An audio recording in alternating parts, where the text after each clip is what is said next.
Hey y'all, welcome back to another weekly-ish update check-in on my April goals. So if you don't know, I have started doing check-ins every week or every other week, just because I've started to set very specific intentional monthly goals just to help keep myself on track and to keep me from getting overwhelmed, and actually sit down and document the things that I have done and accomplished so that I am not feeling like I'm not doing enough, because I'm very good at that.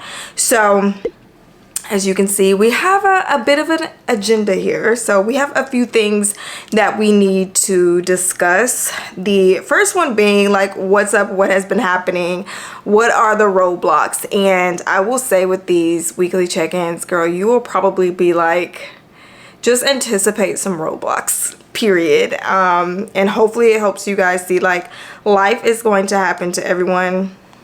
Doesn't matter who you are, and that is one thing that I have learned when it comes to setting whatever goal, financial, career-wise, whatever.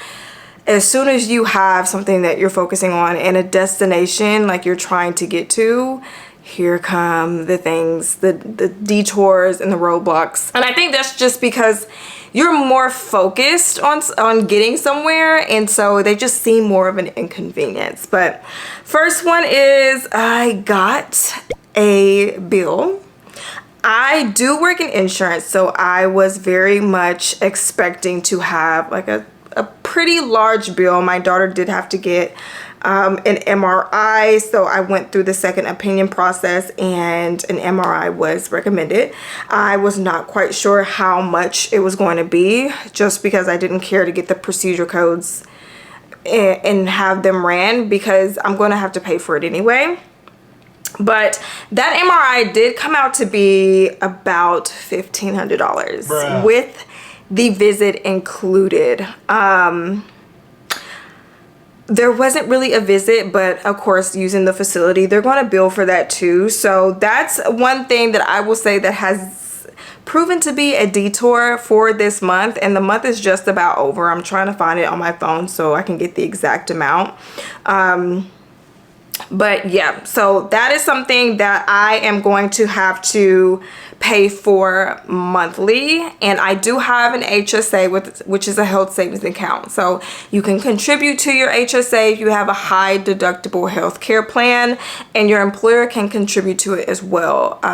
Thankfully, my employer does make a contribution at the beginning of each calendar year, and I have my monthly contributions too. But I will say, a lot of my contributions focus around my son, because my daughter's generally healthy, just for my son's therapies and everything. And this year has proven that my daughter will be needing extra services. So I will say that I did not account for like a $1,500 MRI bill, but I will have enough by the end of the year. I typically have like $800 to $1,000 left in the HSA, and then that rolls over to the next year. But we will probably be right at zero or close to it by the time the new year rolls around. So you might be thinking, okay, what is the solution here?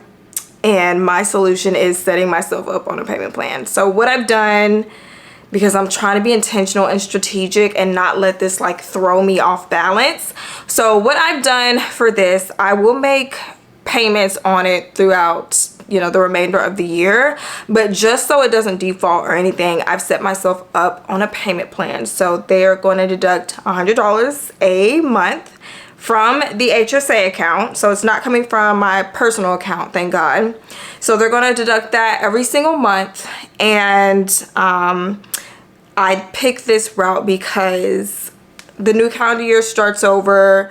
I will have the contribution made in the HSA, and you can use those funds for old services. So even though it's the 2025 calendar year, you can use it for 2024 services. And so that means by the time that contribution is made, I will just pay off whatever remaining amount that I have.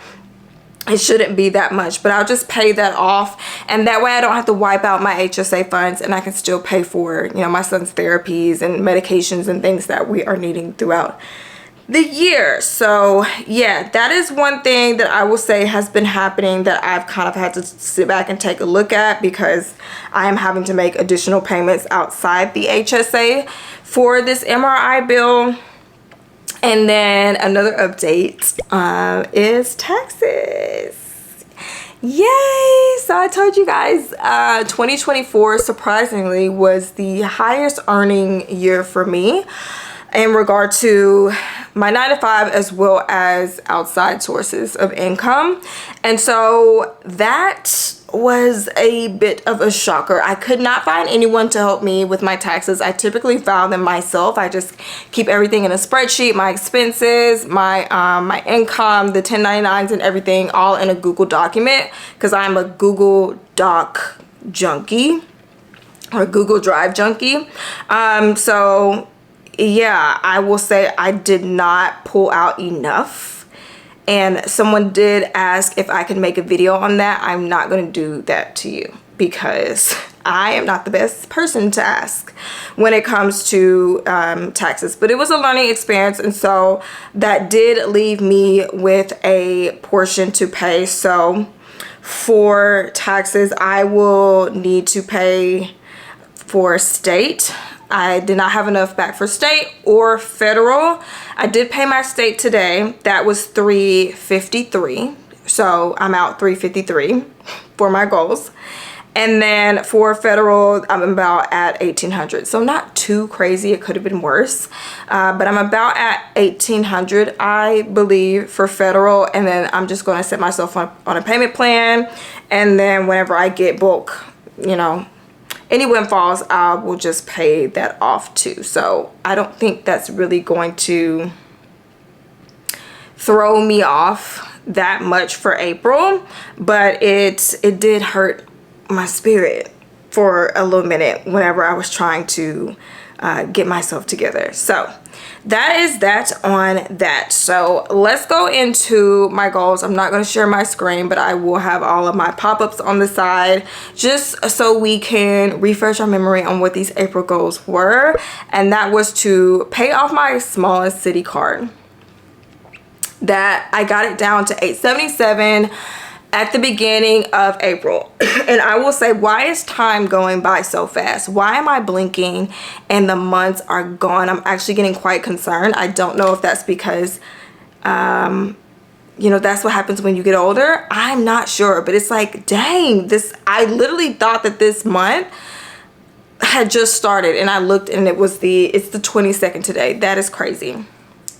But anyway, so I was at $877 with my smallest city card, and I wanted to get my garage fixed, my living room fixed, that's done. And then I wanted to pay $200 on my second city card to get it down to $2,700. It started out at $2,937, and I just wanted to get it down to $2,700. So when it comes to the smallest city card, I did make a payment today. I've learned my lesson. If you watched my last video, I made an extra $500 payment, and that traumatized me a little bit. So $1,000 was sent over, which is partly how it got down to that $877. But now we are at $177. So that is our balance as of April 22nd. And I feel like I'm going to get it down to zero by the hairs on my chinny chin chin. So literally the last day of April, I will be able to make the remaining $177 payment to get it paid off as soon as my funds from my paycheck hit my account. So all prayers, nothing else comes up, and I can hit that. I'm looking at the date like, yeah. So anyway, yeah, I made a $50 payment today, got that down to $177. I don't think I made any other payments from our last check-in. And then for the second city card, I'm at $2,908. And I think that's where we were. Yeah, that's where we were as of April 7th. So nothing has really happened for that card, and I'm gonna have to pivot a little bit and just leave that as it is because I've had to pay extra stuff and I need to just stick with the main goal. I'm not gonna overwhelm myself. We're gonna stick to one thing and we are going to rock it out. So I am gonna add in my receipts at the bottom of my spreadsheet just so I can see an overview of everything that I have done. I need to see everything that I have done because once again, like if you don't write down what you're doing, you don't recognize what you're doing, and so you don't give yourself the proper credit. And this right here, even when I felt like I wasn't doing enough, has really honestly helped me get myself back together, because I am doing enough and I am making progress and I am putting out fires left and right, and I think I'm doing a pretty dang good job, honestly. So that is our check-in. Once again, check in down below with me. I am not going to be doing this by myself. How are we doing? How are the April goals looking? Like, how are we going to end April? Are we ending April on a good note? Have we accomplished everything that we said that we were going to accomplish, or has life lifed? And if life has lived, oh well, we'll just figure it out in May. And so I am gonna sit down and figure out my May goals, what I wanna do for May. I'm probably going to slow it down a little bit because that'll leave me with one credit card, y'all. I'll have one credit card left, which is crazy to think about, but also exciting because I am just ready for this to be over. But anyway, we're gonna get it done. It's getting done, and I will catch you guys in the next video.